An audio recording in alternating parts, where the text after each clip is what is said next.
감사합니다. 오늘 나눌 말씀은 창세기 30장 1절에서 8절 그리고 사무엘상 1장 10절에서 20절 말씀입니다. 두 군데입니다. 먼저 구약 43페이지 창세기 30장 1절에서 8절 말씀.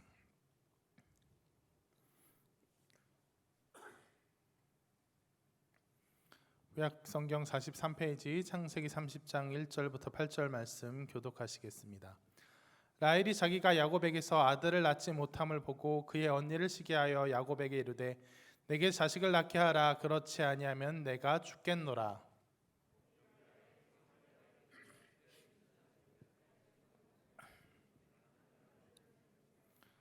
라헬이 이르되 내 여종 비라에게로 들어가라. 그가 아들을 낳아 내 무릎에 두리니 그러면 나도 그로 말미암아 자식을 얻겠노라 하고,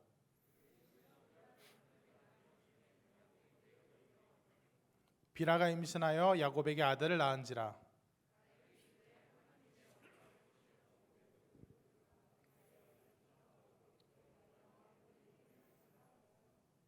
라헬의 시녀 비라가 다시 임신하여 둘째 아들을 야곱에게 낳음에 라헬이 이르되 내가 언니와 크게 경쟁하여 이겼다 하고 그의 이름을 납달리라 하였더라. 아멘. 네, 사무엘상 1장 10절에서 20절 말씀도 읽겠습니다. 구약 성경 408페이지 정도 있습니다. 사무엘상 1장 10절에서 20절 말씀 교독하시겠습니다. 한나가 마음이 괴로워서 여호와께 기도하고 통곡하며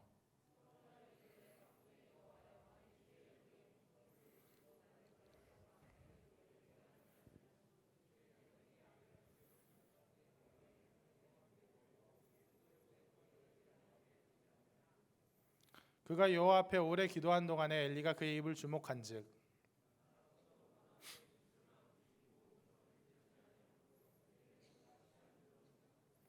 엘리가 그에게 이르되 내가 언제까지 취하여 있겠느냐 포도주를 끊으라 하니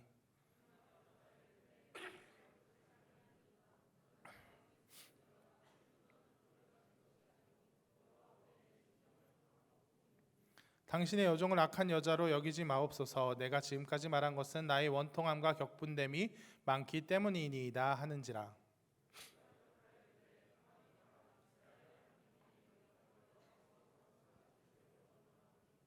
이르되 당신의 여종이 당신께 은혜 입기를 원하나이다 하고 가서 먹고 얼굴에 다시는 근심빛이 없더라.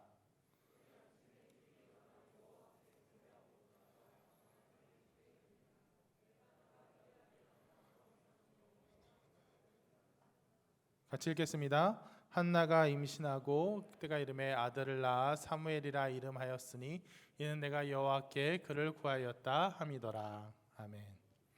네, 오늘은 그녀들은 왜 아들을 원했나? 그녀들은 왜 아들을 원했나? 부제가 라헬과 한나입니다. 이 제목으로 설교하도록 하겠습니다. 오래전 중국 전국시대의 일입니다. 진나라에 자초라는 이름의 왕자가 있었습니다.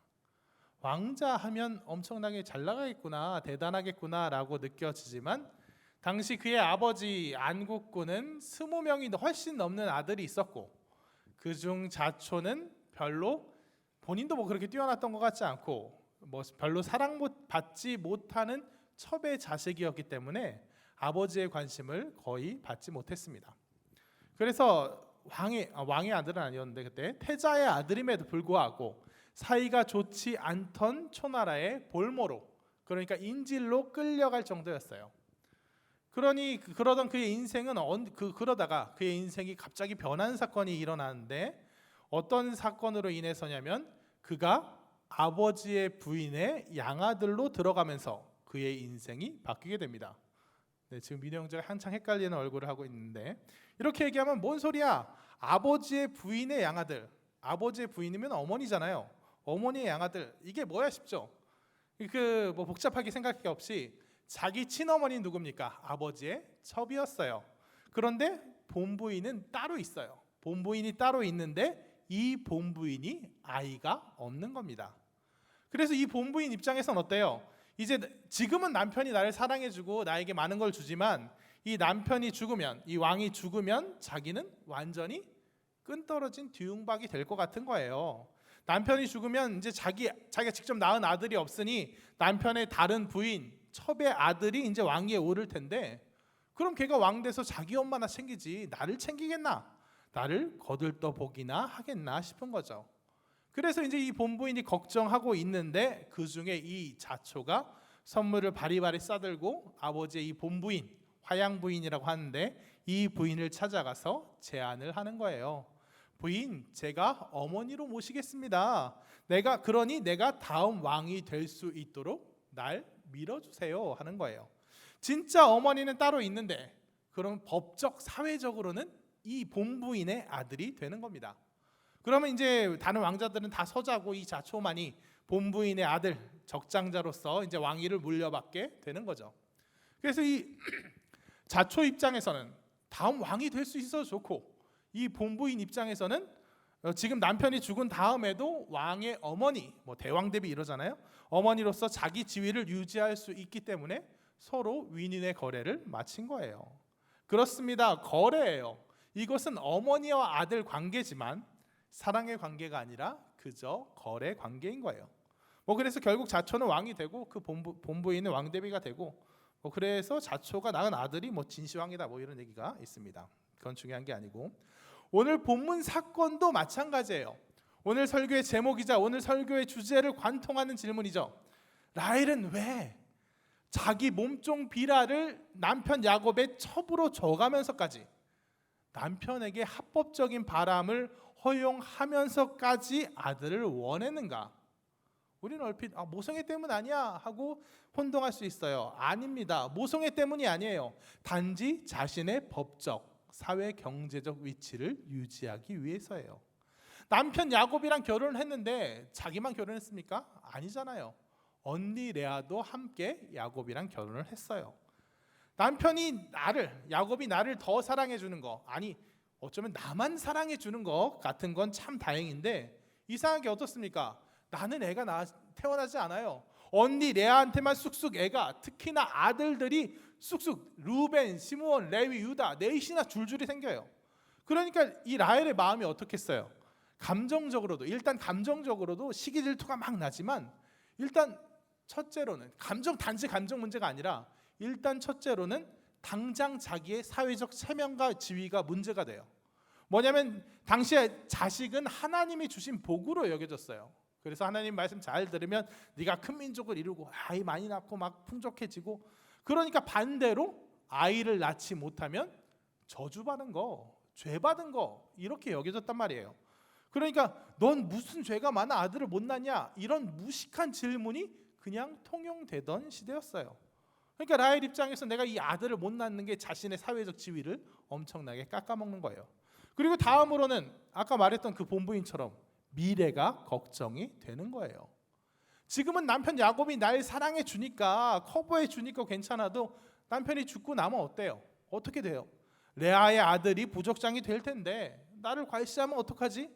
안 그래도 언니 레아가 나만 보면 네가 내 남편을 도둑질해 간 일이 작은 일이냐 막 그러면서 거의 잡아먹으려고 드는데, 날 미워하는데, 근데 그 레아의 아들들이 부족장이 되면 난 어떻게 되겠나?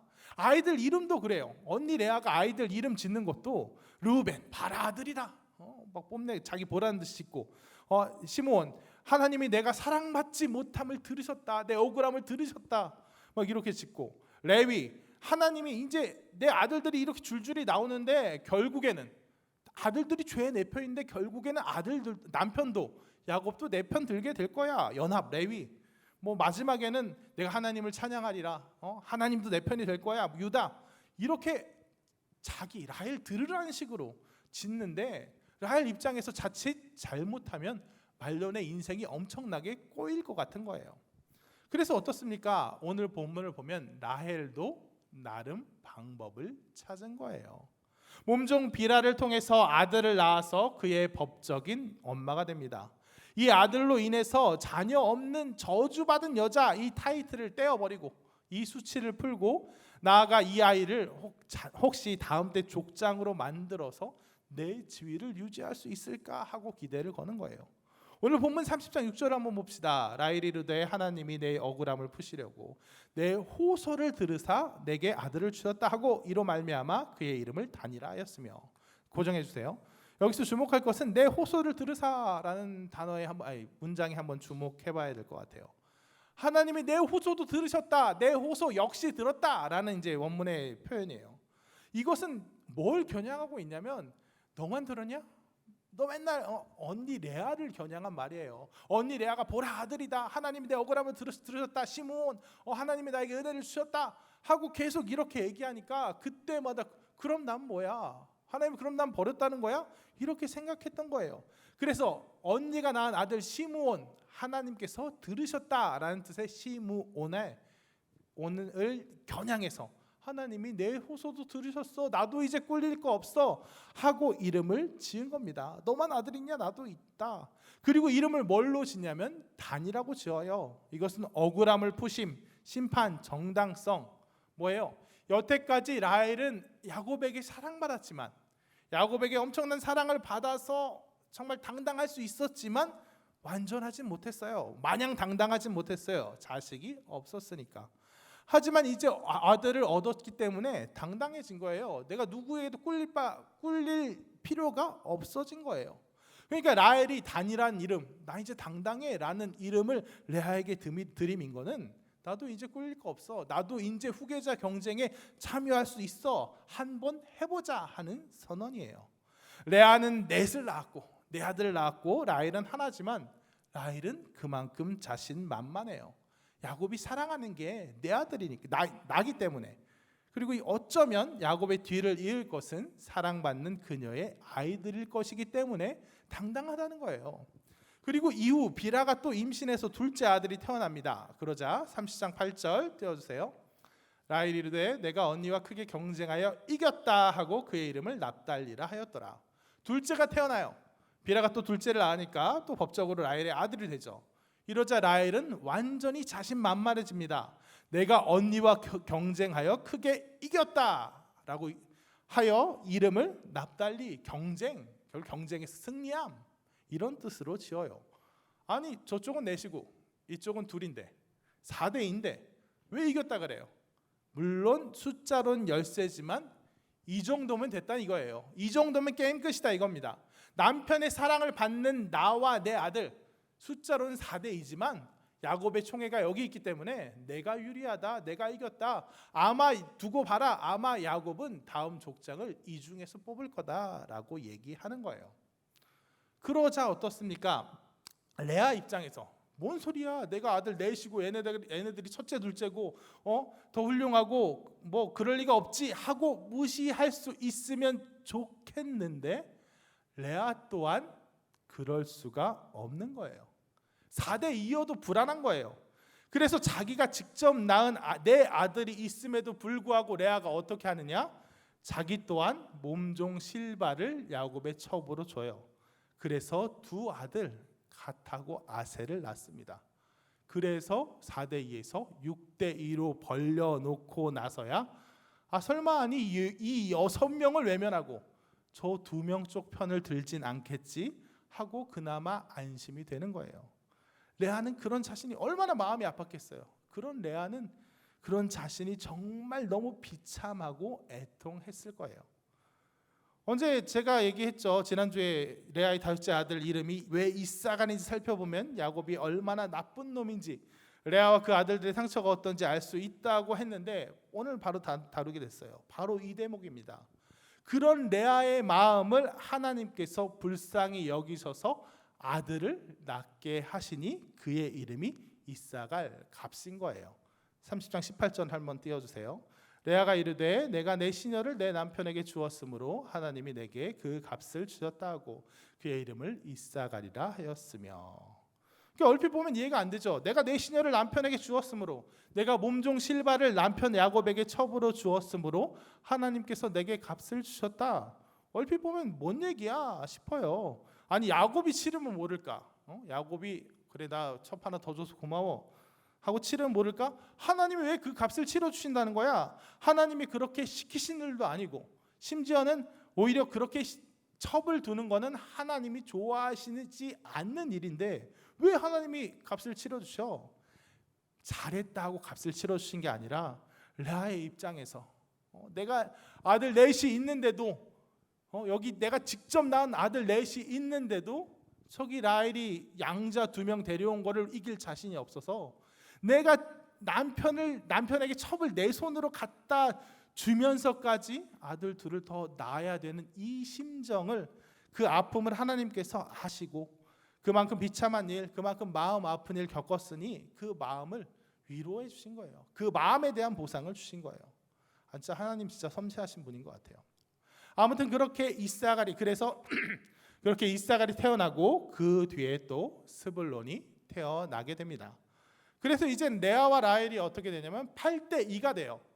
레아는 넷 낳고 양자 둘 드리고 또 자신이 둘 낳고, 그러니까 친아들이 모두 몇이에요? 6명, 그리고 양자 2명.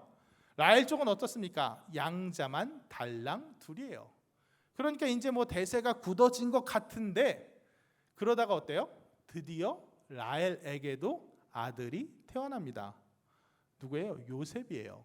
아들은 이제 드디어 라헬의 친아들이 태어나는데 라헬은 거기에 기뻐하면서도 만족할 수가 없어요. 왜냐하면 8대 3이면 그래도 아무래도 저쪽으로 기우는 것 같기 때문이에요. 아무래도 밀리는 것 같기 때문이에요. 좀 더 나와야 수를 맞춰야 좀 더 이쪽으로 힘이 더 실릴 것 같아요. 그 차기 대권을, 그래야 좀 더 여기에 수가 돼야 차기 대권을 노릴 수 있을 것 같아요. 그래서 지은 이름이 바로 요셉인 거예요. 뭐 더함. 창세기 30장 24절 띄워주세요. 그 이름을 요셉이라 하니 여호와는 다시 다른 아들을 내게 더하시기를 원하노라 하였더라. 8대 3 갖고는 안 됩니다. 하나님, 한둘은 더 주셔야겠습니다. 그래야 내가 힘을 발휘할 수 있겠습니다 하고 아이 이름을 더함 이렇게 짓는 거예요. 그러니까 보니까 뭐예요? 얘 아이 이름 갖고 더함이라고 짓고, 하나님 더 주세요 이렇게 짓고. 여러분 이거 무슨 아침 드라마 아니면 무슨 사극 보는 것 같잖아요. 재벌가에서 누가 회사를 물려받을까 막 이렇게 하는 것 같고, 궁중에서 왕의 후궁들이 막 서로 암투 벌이는 모습 보는 것 같습니다. 실은 제가 얼마 전에 제자반을 하다가 이 대목을 설명하면서 레아 라헬을 보면 여인천하 같지 않습니까? 이야기하다가 저도 모르게 볼펜을 집어던졌어요. 이게 언제적 얘기야? 이거 찾아보니까 2001년 2월 드라마더라고요. 여기 그거 할 때 아직 태어나지 않은 분도 혹시 있을 것 같은데, 진짜 좀 그때 좀 심각한 반성을 했습니다. 청년부를 담당하는데 좀 젊은 감각을 가져야 될 텐데 여인천하 얘기하고 있고, 그 다음에 또 그 한 10분 뒤에 인생극장 얘기하고 있고, 근데 인생극장이라고 하니까 그 중에 한 자매가 안다는 거예요. 도저히 모를 것 같았는데, 그래서 아니 인생극장을 어떻게 알아 하니까 그거 아니에요? 따라라란 이거. 그래서 그건 인간극장이고 인생극장은 더 옛날 거다 이렇게 알려줬죠. 네, 요즘 핫한 유튜브 클립 같은 거 있으면 저한테 좀 알려주시기 바랍니다. 네, 쓸데없는 얘기 그만하고요. 아무튼 다시 레아와 라헬로 돌아와서 이렇게 몸종을 첩으로 들여서 양자를 얻고 아들 낳고도 또 달라 하고 막 라헬이 이렇게 갖은 수를 다 써갖고 어떻게든 해보려고 하는데, 그런데 이런 그녀의 야망과 의도는 삽시 수포로 돌아가 버려요. 성공하지 못합니다. 그녀가 더 달라고 하나님께 외쳤던 그 아들, 막내 아들 베냐민을 낳다가 정작 그녀가 산고로 인해서 죽게 되는 거예요. 그런데 그녀는 원래 그 막내의 이름을 베냐민 이렇게 안 짓고 베노니라고 지었어요. 한번 창세기 35장 17절 18절 같이 읽어보겠습니다. 시작. 그가 난산할 즈음에 산파가 그에게 이르되 두려워하지 말라, 지금 내가 또 등남하느니라 하매, 그가 죽게 되어 그의 혼이 떠나려 할 때에 아들의 이름을 베노니라 불렸으나 그의 아버지는 그를 베냐민이라 불렀더라. 아멘. 베냐민이란 이름은, 그러니까 야곱이 고친 이름은 오른손의 아들이란 뜻이에요. 그래서 뭐 오른손 힘을 의지하니까 뭐 힘의 아들, 능력의 아들, 그냥 무난한 이름인데, 이 라헬이 지은 베노니, 아니 웬만하면 엄마가 죽어가면서 지은 이름 안 바꿨을 것 같은데 왜 바꿨냐? 베논이란 이름의 뜻이 뭐냐면 불행의 아들, 실패의 아들 이 뜻이에요. 슬픔의 아들 이 뜻이에요. 우리 걸로 치면 노실품 하면 뭔가 좋은 의미 같기도 한데 그냥 슬픔아 이거예요. 무슨 말입니까? 내가 지금 죽게 되었으니 다 소용없다는 거예요. 내가 이 아이 때문에 죽게 되었으니 이 아이는 기쁨의 아이가 아니고 내게 슬픔의 아이고 내 인생을 완전 실패하게 만든 아이고 나에게 그냥 좌절을 만든, 나를 그냥 절망하게 만든 그런 아이라는 거예요. 이게 얼마나 자기중심적입니까? 여러분, 라헬에게 대체 아들은 어떤 의미였을까요? 심지어는 자기 뱃속으로 낳은 이 아들도 어떤 의미였을까요? 우리가 생각하는 모성애랑은 조금 거리가 있는 것 같습니다. 라헬은 모든 것을 자기를 위한, 자기 성공과 욕망의 실현을 위한 도구로 삼는 도구적 인간의 모습을 보여주는 거예요. 정말 불쌍한 여인입니다. 사랑을 모르는, 자기 아들조차 사랑할 줄 모르는 그 사랑이, 부모로서 자식을 사랑하는 그 사랑이 자기를 얼마나 만족시키는지를 체험하지 못해보고 죽은 여자라고 할 수 있어요. 게다가 그녀의 사후, 그녀가 세웠던 계획은 모두 실패로 돌아갑니다. 그녀가 일찍 죽는 바람에 힘의 균형이 레아의 아들들 쪽으로 급격히 넘어가서 그녀의 의도는 뭐예요? 단과 납달리, 그러니까 비라를 통해 낳은 두 아들은 내 편이 되게 내어주겠지.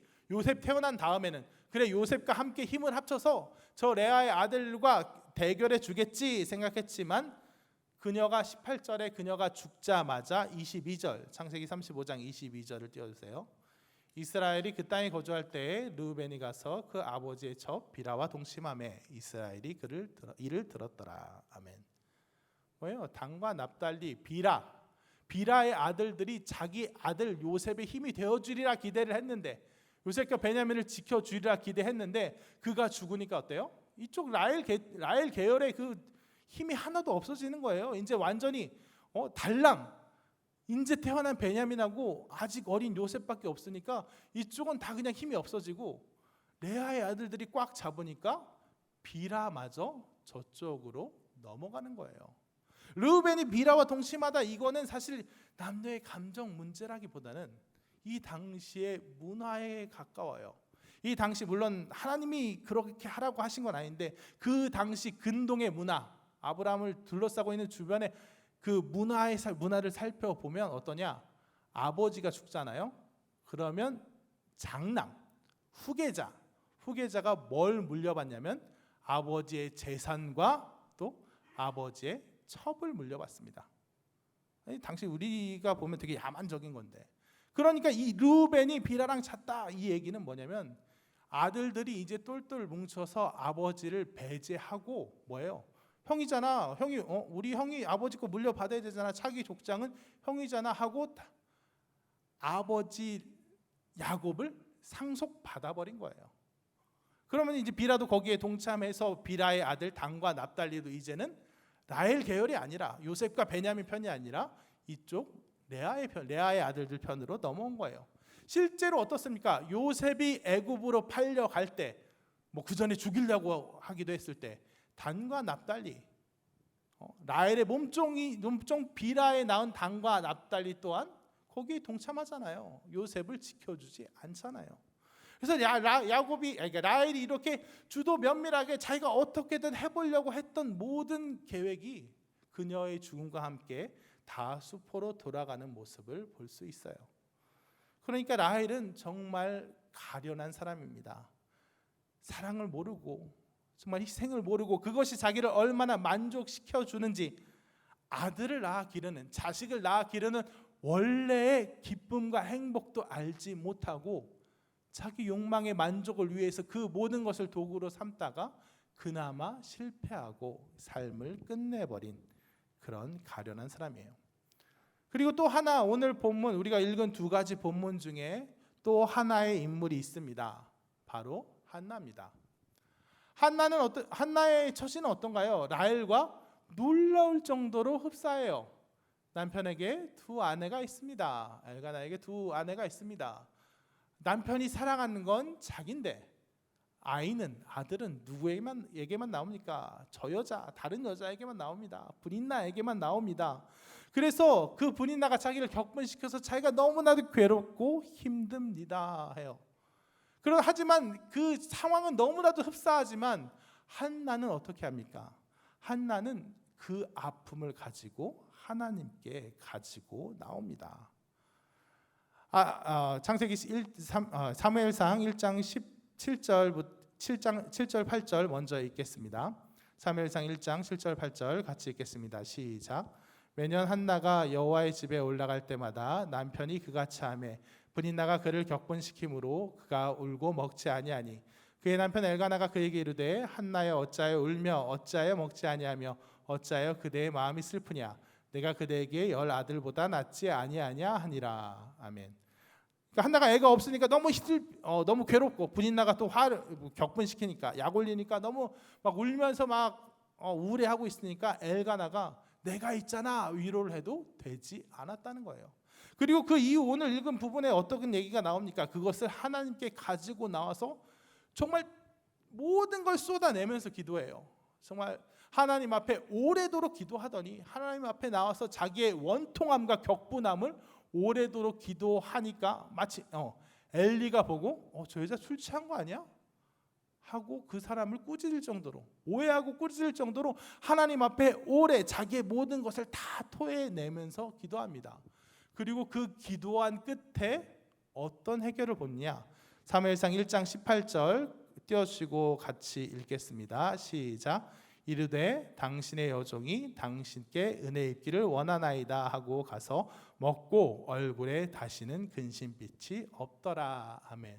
뭐요? 하나님께 모두 다 쏟아내고 기도한 다음에는 얼굴에 근심 걱정이 없는 거예요. 이거 왜 이렇습니까? 하나님께 다 기도하고 났더니 들어주실 것 같아서 엘리도 왔고 그래 하나님이 들어주시길 원한다 하니까 그래 들어주시겠지 하는 그 기대로 인해서 마음의 근심빛이 없어진 거예요? 그렇지 않습니다. 엘리가 뭐 나을 거예요 하고 이거를 수태고지라고 보는 사람도 있는데 이거를 하나님께 응답 받았다. 그래서 이게 하나님께서 뭐 수태고지다, 뭐 응답 받았기 때문에 반드시 나으리라는 믿음이 들어갔다. 이렇게 보는 사람도 있는데 저는 그렇게 보지 않아요. 왜냐하면 첫 번째로 엘리가 그렇게 능력의 종이 아니에요. 엘리가 그래 100% 나을 거야 해도 이 말을 믿을 수가 없어요. 이 사람 얼마나 영안이 어두운 사람이에요. 한나가 정말 열심히 기도하는 모습을 오해하고 술 취했다 하고 꾸짖을 정도로 영안이 어두운 사람이에요.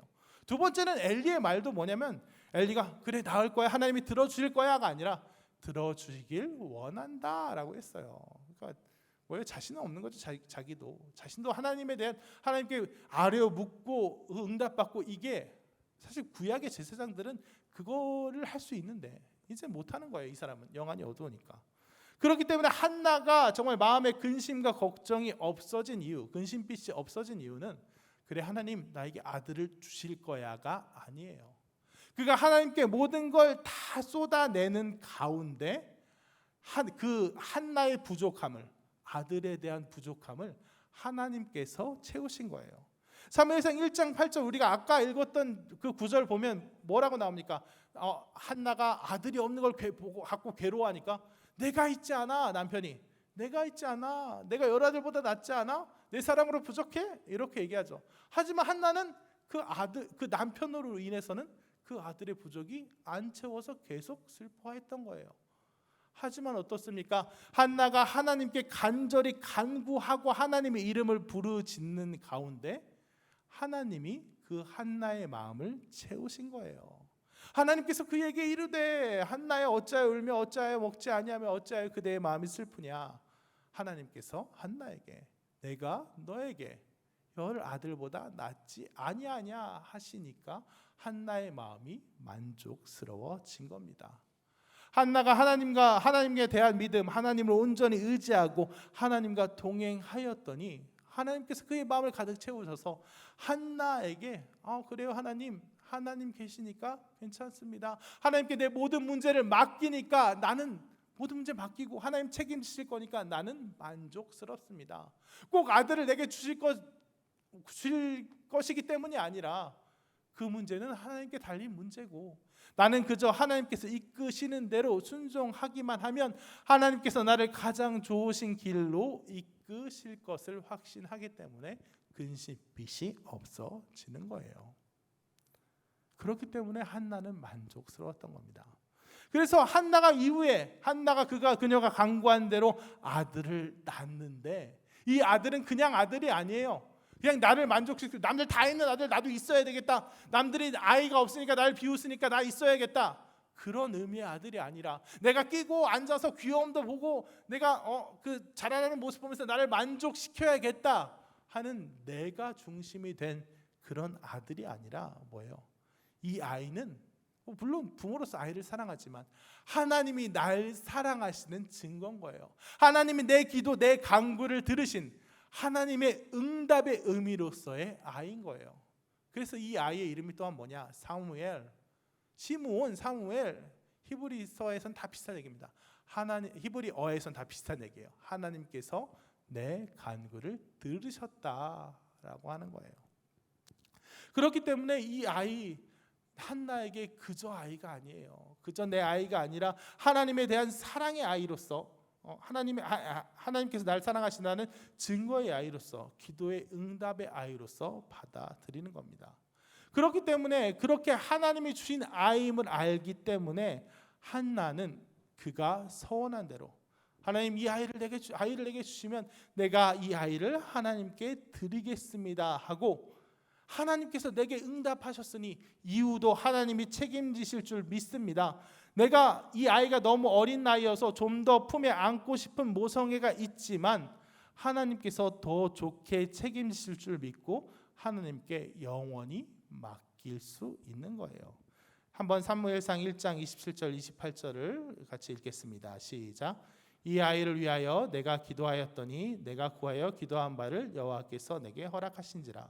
그러므로 나도 그를 여호와께 드리되 그의 평생을 여호와께 드리나이다 하고 그가 거기서 여호와께 경배하니라. 아멘.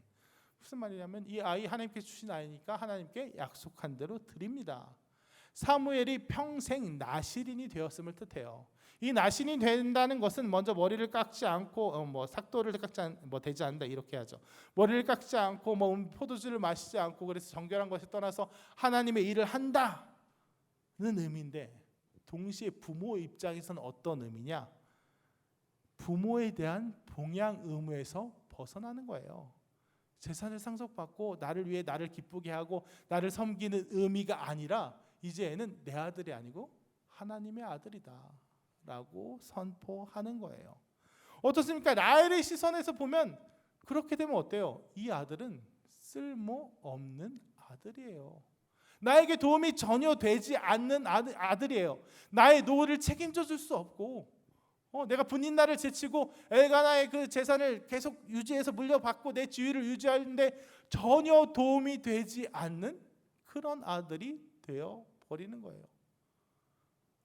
아니 일반적인 모성애의 측면에서도 내가 옆에서 끼고 아직 이제 사무엘을 보낼 때가 막 젖될 때인데 내가 한창이나 그 귀여움을 보고 아주 내 마음에 너무 사랑스럽고 그래서 나를 만족시키고 나를 무럭무럭 커가는 모습을 보면서 보람을 느끼고 그렇게 나중에 크게 자란 다음에는 내가 이렇게 키웠다 하고 누구 엄마 학습법 이렇게 책도 쓰고 이래야 되는데 그게 아니에요. 그 다 포기하는 거예요.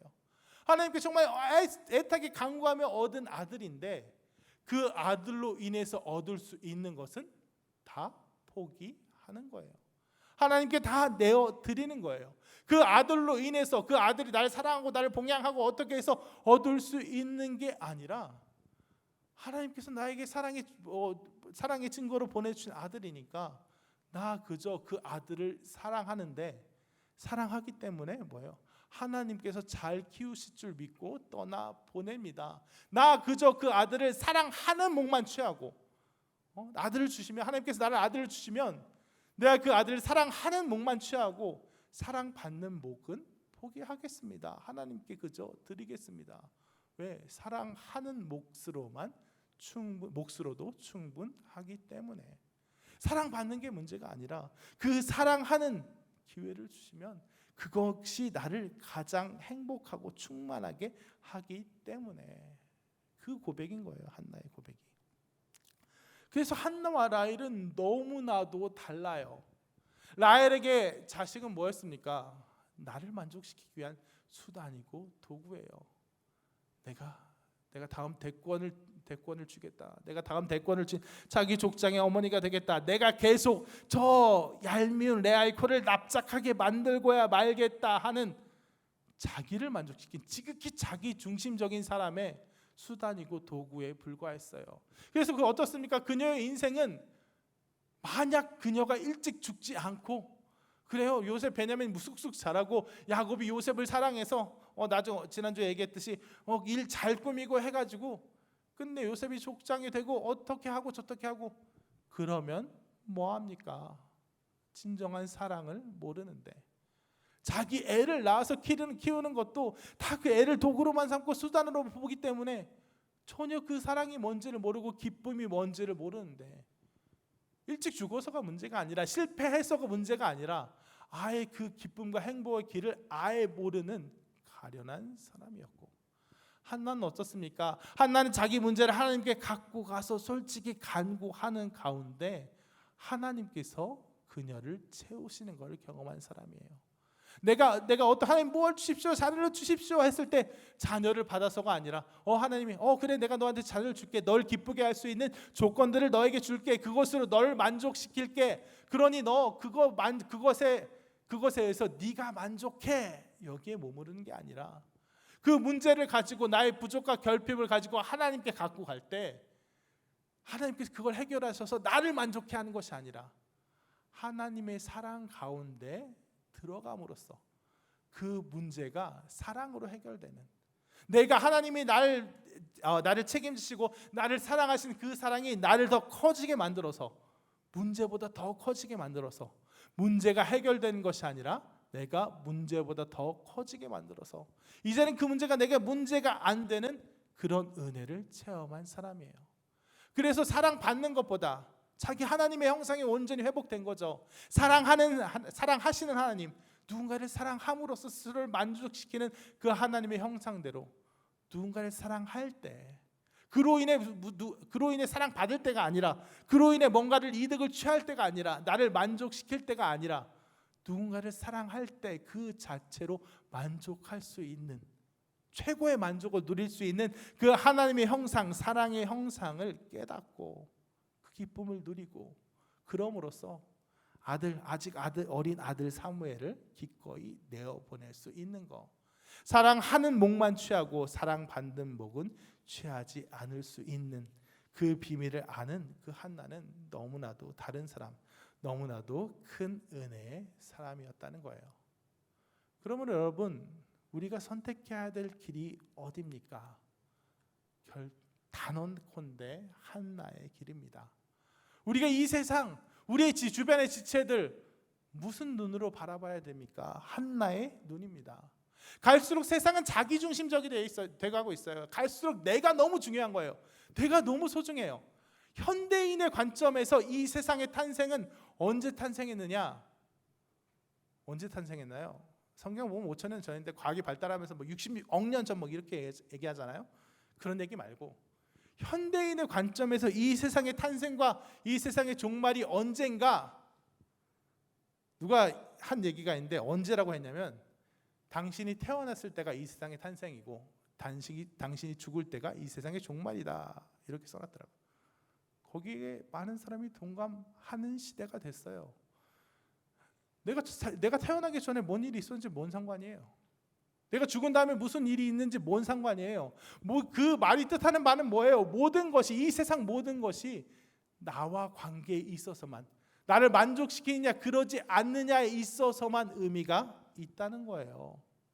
뭐예요? 욜로 이런 것도 다 어떤 겁니까? 어차피 한 번 산 인생, 내 인생 뒤에, 내 인생 마친 다음에 두고 남는 무슨 의미, 가치, 그걸 그 헛개비와 같은 그거에 연연하느라 네 인생 진짜 네가 누려야 할 걸 허비하지 말고 지금 너를 누려라, 너의 시간을 누려라, 네가 충만해져라 하는 게 바로 그 정신 아니에요? 점점 내가 너무 소중해진다니까요. 모든 게 내가 너무 소중해요. 그래서 사랑조차도 나를 만족시키는 하에서 의미가 있다고 점점 돼가는 것 같아요. 나를 만족시키는, 그래요, 좋은 사람, 좋은 연애, 좋은 가정, 나를 만족시켜야죠. 이거 너무 꼰대스러운 얘기로 들릴지 모르지만 애를 낳아도 내 인생이 그 애로 인해서 더 불행해진다면 안 낳는 거죠. 물론 요즘 애 안 낳는 걸까 정말 이기적인 선택이어서 그렇다고 얘기하는 건 아닙니다. 그 애 인생을 생각해서도 적게 낳고 뭐 그럴 수 있겠죠. 아무튼 그건 별개의 문제고, 아이를 낳는 것, 무엇을 하는 것, 무슨 사명을 감당하는 것조차도, 심지어는 교회에서 사명을 감당하는 것조차도 뭐예요? 날 만족시켜야 되는 거예요. 어디 선교를 간다, 어디 이제 수련회 즈음이니까 수련회 얘기하겠네요. 수련회라는 얘기 있을 때 다들 어떻게 뭘 생각합니까? 가면 재미있을까? 가면 즐거울까? 나한테 유익할까? 가서 뭐 이번에 뭐 노현 목사도 그렇고 하용 관사도 그렇고 영 진행하는 게 그렇던데 재미없지 않을까? 에이, 가지 말아야지. 뭐예요? 중심이 뭐예요? 기준이 뭐예요? 나예요. 나의 만족이 있을까 없을까? 거기 달려 있단 말이에요. 내가 어떤 사명을 감당하는 데 있어서도 그래 뭐 하다못해 전도를 나간다에 있어서 가서 전도 많이 하고 막 그럼 많이 기쁘고 나도 기쁘고 막 사람들 칭찬해주고 그렇게 될까? 나도 보람 있을까?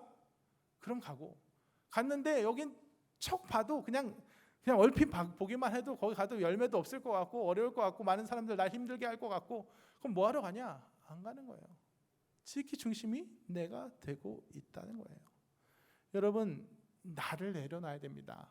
기준이 나가 되는 걸 좀 내려놔야 돼요. 모든 걸 자기를 만족시키거나 자기의 뜻을 욕망을 실현시킬 도구로 삼는 그런 도구적 인간은 진정한 사랑을 모르고 진정한 행복을 모른다는 거예요. 하나님께서는 우리를 이 세상을 수단으로 삼아 너를 만족시키는 만유의 영장이 되라라고 만드신 게 아니라, 네가 사랑으로 이 세상을 사랑으로 다스리는, 내가 사랑하는 존재인 나를 닮아 사랑하시는 하나님, 이 세상을 만드시고 사랑을 쏟아붓고 나서야 만족하는 그 하나님의 형상대로 너네 또한 사랑하는 그 형상으로 나아갈 때 가장 기쁘고 가장 행복해지는 그런 존재로 우리를 만드셨어요.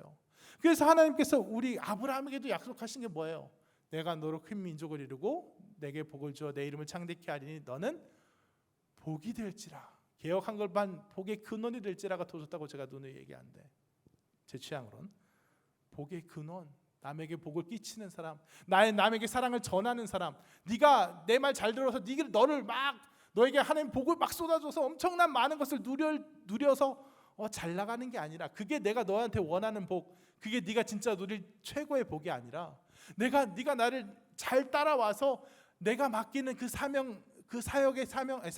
사명과 사역을 잘 감당해서 많은 사람에게 복을 전달하고 복음을 전달하고 사랑을 전달하고, 그럴 때 네가 그 주는 기쁨, 사랑하는 기쁨이 뭔지 깨닫고, 그럼 그게 내가 너에게 원하는 거고 네가 누릴 수 있는 최고의 복이야 하신 그 말씀대로 우리는 그렇게 살아가야 된다는 거예요.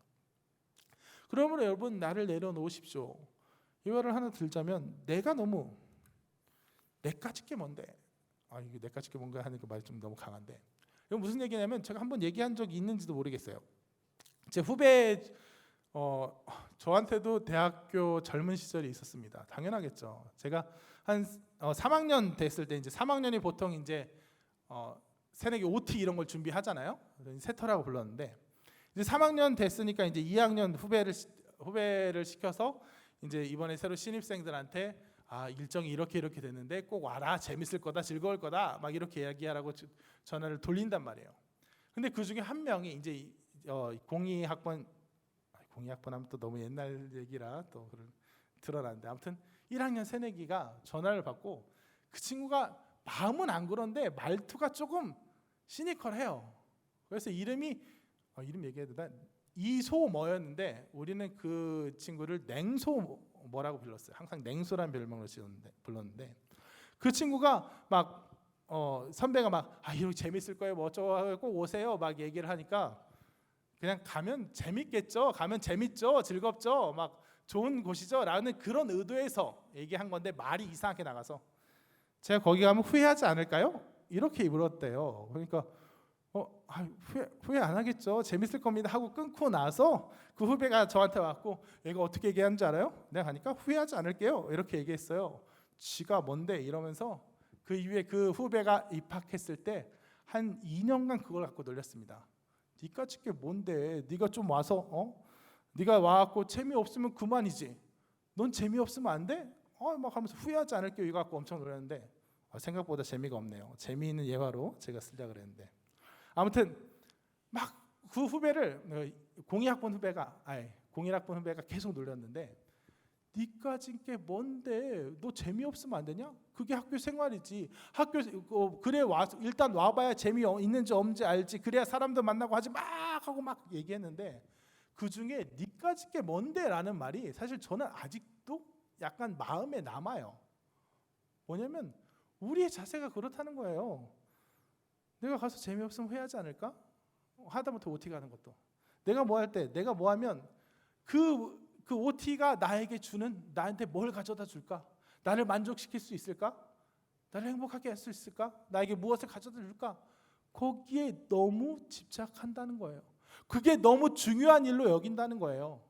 내가 너무 소중한 거예요.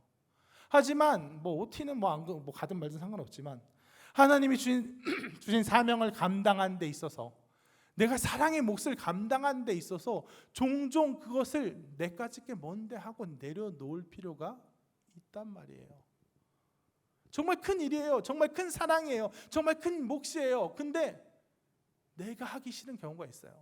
제가 오늘 그 주보 뽑힌 거를 보면서 미리 이제 토요일 날 출력으로 보내왔는데 민지 자매가 이제 지난주 그 은혜 나눔을 썼더라고요. 거기서 이제 설교 지난주에 이제 미움을 용서하는 사랑하는 이 얘기를 지난주에 전한 걸 듣고 설교 말씀을 듣고 바로 아멘 하기가 어려웠는데 이유는 분노한 것에 대해서 사람의 마음을 갖는 자체를 원하지 않기 때문인 것 같다. 이렇게 썼어요. 그래서 사람 마음 다 똑같구나. 사실 저희 아내도 비슷한 얘기 한 적이 있거든요. 사랑하는 게 마땅한데 용서하는 게 마땅한데 그게 큰 몫인 거 아는데 그게 진정으로 또 내 인생을 그런 인생이 더 나은 인생이고 결국엔 나를 그게 더 충만하게 할 거 아는데도 뭐예요? 일단은 내가 중요한 거예요. 사람은 내가 중요한 거예요.